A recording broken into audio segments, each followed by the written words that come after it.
Adik-adik, saatnya kita belajar lagi. Belajarnya di rumah saja untuk menghindari penyebaran COVID-19. Ayo siapkan alat tulis dan bersiaplah menjawab pertanyaan. Kerjakan soal yang diberikan dengan bantuan orang tua atau gurumu ya. Ayah bunda, dari tayangan hari ini anak akan dapat mengembangkan kompetensi literasi, yaitu menulis esai pendek untuk menggambarkan pengamatan dan pengalamannya dengan lebih terstruktur. Menuliskan tanggapan terhadap bacaan menggunakan pengalaman dan pengetahuannya. Adik-adik, tahukah kalian Candi Borobudur berada di daerah mana? Betul, di Magelang, Jawa Tengah. Kota Magelang ternyata punya kisah yang unik. Versi terpopuler mengatakan bahwa Magelang berasal dari kata tepung gelang yang berarti mengepung rapat seperti gelang. Nama tersebut diberikan untuk mengenang Raja Jin Sota yang dikepung di daerah ini oleh pasukan Mataram sebelum akhirnya mati di tangan Pangeran Purbaya. Untuk lebih jelasnya, ayo kita bersama-sama menonton Asal-Usul Kota Malang. Asal-usul Magelang. Cerita dari Provinsi Jawa Tengah.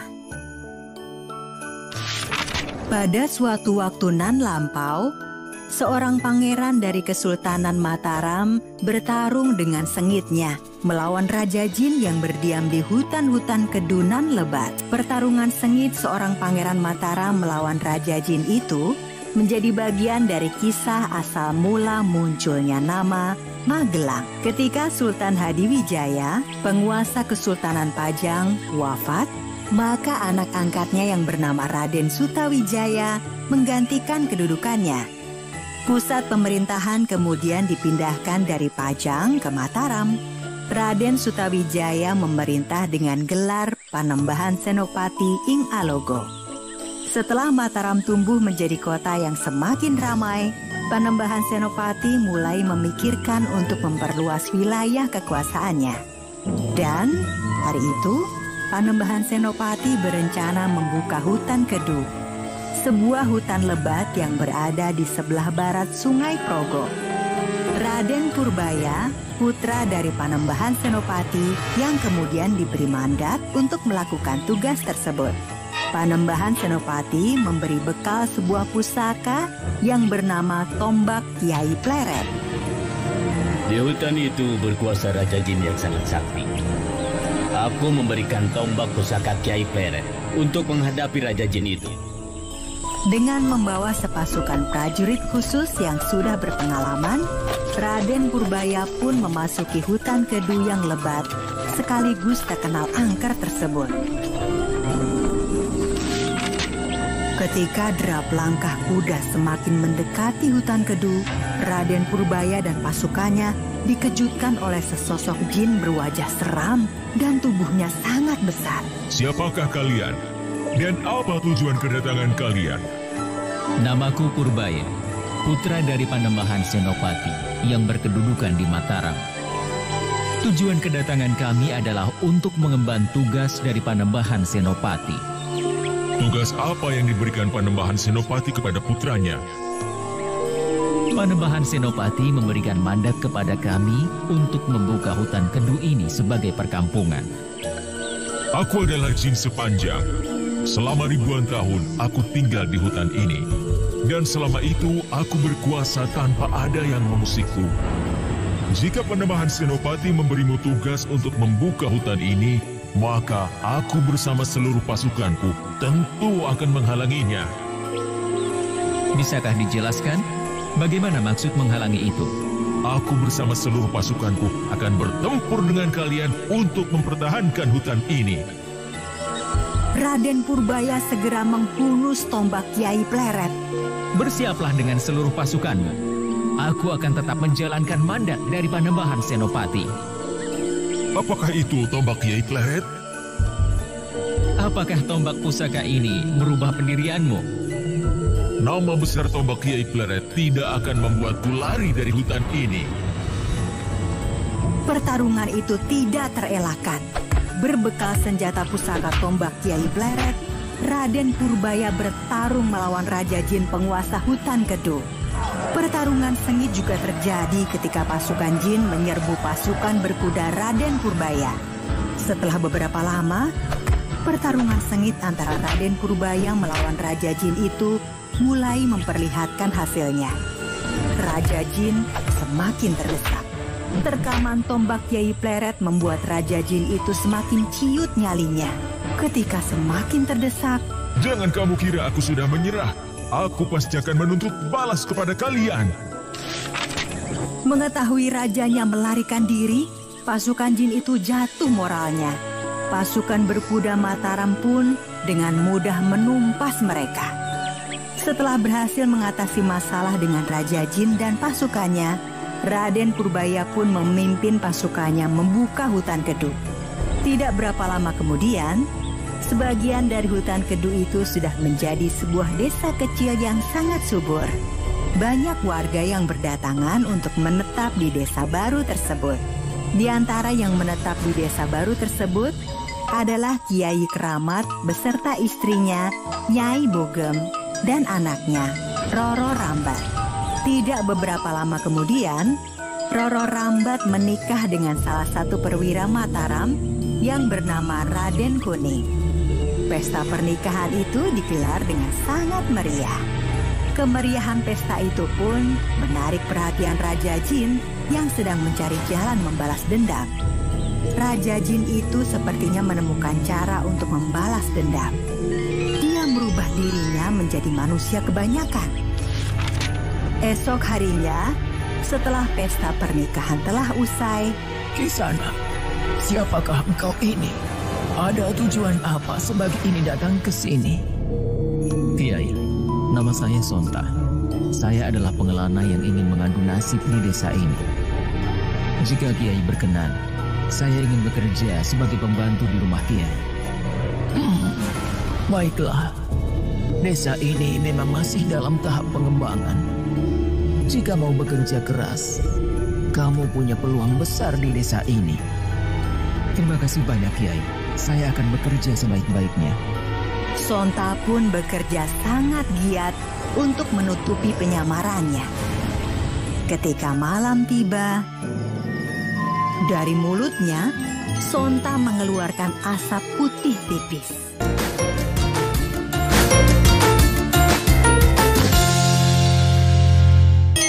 Asap putih itu menyebar hingga ke penjuru desa. Pagi harinya, Ada apa? Sepagi ini kalian tergopoh-gopoh seperti dikejar Raja Jin. Raden, bahaya. Desa ini dilanda bahaya. Tenanglah. Bahaya apa yang kamu maksud?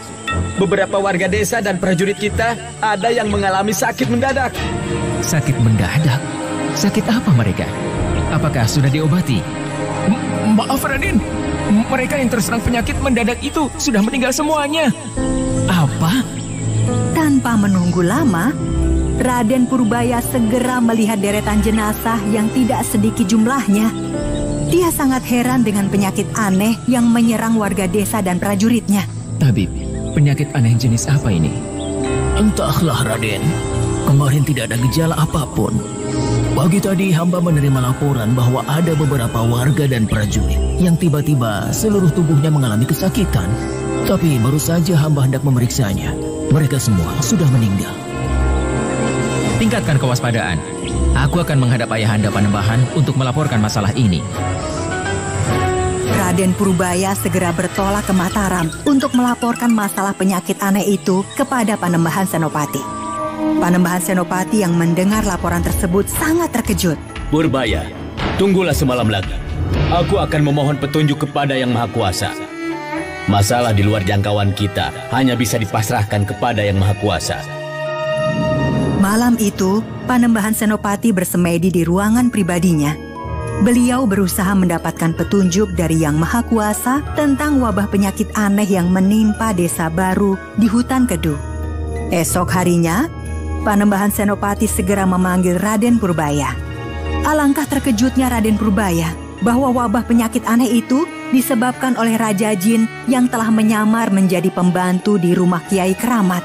Dengan secepat-cepatnya, Raden Purbaya kembali untuk menemui Kiai Keramat. Tanpa beristirahat, Raden Purbaya menemui Kiai Keramat dan menyampaikan penyebab dari wabah penyakit aneh tersebut. Kiai Keramat sungguh marah mendengar apa yang disampaikan oleh Raden Purbaya. Sayangnya, Sonta si penjelmaan Raja Jin itu mendengar percakapan mereka. Tanpa menunggu lama, dia segera melarikan diri. Mengetahui Sonta melarikan diri, Kiai Keramat pun mengejarnya meskipun sudah dicegah oleh Raden Purbaya. Kiai Keramat yang dilanda kemarahan yang amat sangat pun bertarung dengan Sonta yang telah berubah ke wujud aslinya. Pertarungan sengit menyebabkan banyak pohon yang tumbang di sana-sini. Kesaktian Raja Jin itu ternyata masih di atas Kiai Keramat. Ketika Raden Purbaya beserta pasukannya datang ke tempat itu, mereka hanya menemukan sosok jenazah Kiai Keramat. Nyai Bogem yang ikut menyusul pun sangat sedih melihat suaminya telah meninggal dibunuh Raja Jin. Tempat dimakamkannya Kiai Keramat kelak dikenal sebagai Desa Keramat. Tidak lama setelah Kiai Keramat disemayamkan, Nyai Bogem pun memburu Raja Jin. Pertarungan sengit pun kembali terjadi. Raden Purbaya yang tidak menduga Nyai Bogem akan memburu Raja Jin segera menyusul. Namun, lagi-lagi Raden Purbaya terlambat. Nyai Bogem telah tewas di tangan Raja Jin. Tempat dimakamkannya Nyai Bogem di kemudian hari dikenal sebagai Desa Bogeman. Melihat semakin banyak korban yang berjatuhan, Raden Purbaya memanggil Tumenggung Mertoyudo. Tumenggung, aku memerintahkan kepadamu untuk melacak keberadaan Raja Jin itu. Tapi ingat, jangan kamu hadapi sendiri. Kamu cukup melacak keberadaannya dan laporkan kepadaku. Kita membutuhkan banyak prajurit untuk menangkap Raja Jin. Siap, Raden Purbaya. Ditemani dengan 2 prajurit, Tumenggung Mertoyudo pun melacak keberadaan sang Raja Jin itu. Tidak membutuhkan waktu lama, mereka melihat sosok Raja Jin itu di bawah sebuah pohon yang besar. Namun sayang, keberadaan mereka diketahui oleh Raja Jin. Pertarungan sengit pun kembali tidak terelakkan. Ketika Raden Purbaya dan pasukannya tiba, mereka hanya mendapati sosok Tumenggung Wiroyudo yang telah meninggal. Raden Purbaya dan pasukannya kembali memakamkan korban dari Raja Jin. Tempat dimakamkannya Tumenggung Wiroyudo itu kemudian dikenal dengan nama Desa Mertoyudo. Semakin banyaknya korban membuat Raden Purbaya mempercepat pengejaran terhadap Raja Jin. Akhirnya Raden Purbaya menemukan cara. Beliau memerintahkan para prajuritnya bergerak melingkar seperti gelang mengepung hutan tempat Raja Jin itu. Dengan cara itu, diharapkan Raja Jin tidak akan lolos. Strategi itu berhasil. Raja Jin tidak memiliki kesempatan untuk melarikan diri. Dia terpaksa bertarung dengan Raden Purbaya yang bersenjatakan tombak Kiai Pleret. Raden Purbaya yang memiliki kesaktian lebih tinggi akhirnya berhasil mengakhiri perlawanan Raja Jin. Raja Jin itu jatuh ke tanah setelah ditembus oleh tombak Kiai Pleret. Tubuh Raja Jin yang terkapar itu perlahan-lahan menguap dan hilang ke udara. Sedangkan keberhasilan Raden Purbaya menggunakan strategi gelang untuk menangkap Raja Jin sepanjang itu membuat keseluruhan wilayah tersebut kelak disebut dengan nama Magelang. Nah, adik-adik, waktunya menjawab pertanyaan. Siap-siap mencatat ya. Pertanyaannya adalah, ceritakan secara singkat proses terbentuknya nama kota Magelang. Dicatat ya, ceritakan secara singkat proses terbentuknya nama kota Magelang. Jawablah pertanyaan tadi sebagai tugas dan kerjakan dengan bimbingan orang tua atau gurumu.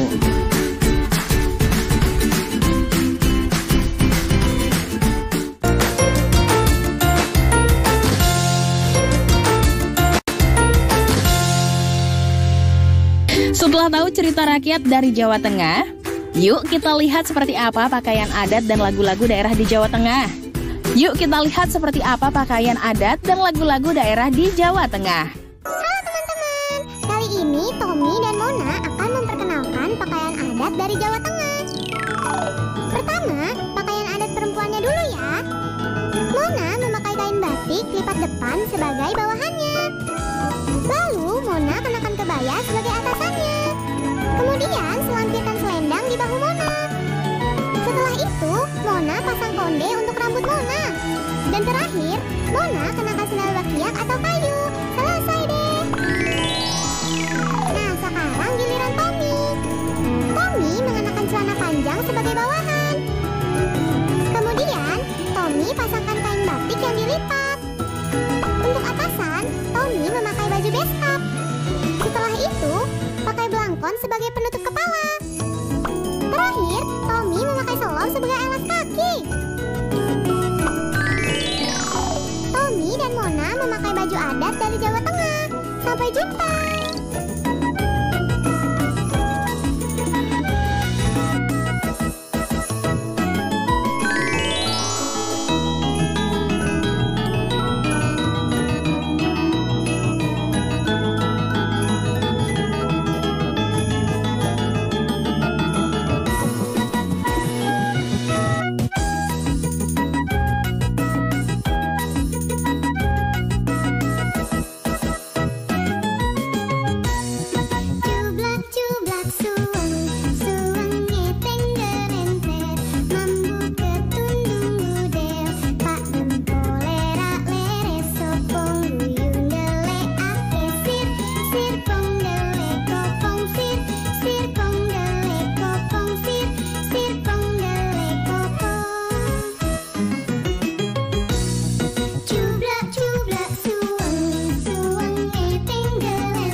Nah adik-adik, waktunya menjawab pertanyaan. Siap-siap mencatat ya.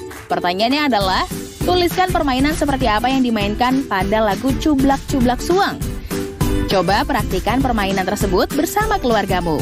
Dicatat ya, tuliskan permainan seperti apa yang dimainkan pada lagu Cublak-Cublak Suang. Coba praktikan permainan tersebut bersama keluargamu. Jawablah pertanyaan tadi sebagai tugas dan kerjakan dengan bimbingan orang tua atau gurumu.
Nah, adik-adik, waktunya menjawab pertanyaan. Siap-siap mencatat ya. Pertanyaannya adalah, nasihat apa yang terkandung dalam lagu daerah Jawa Tengah yang berjudul Lir Ilir?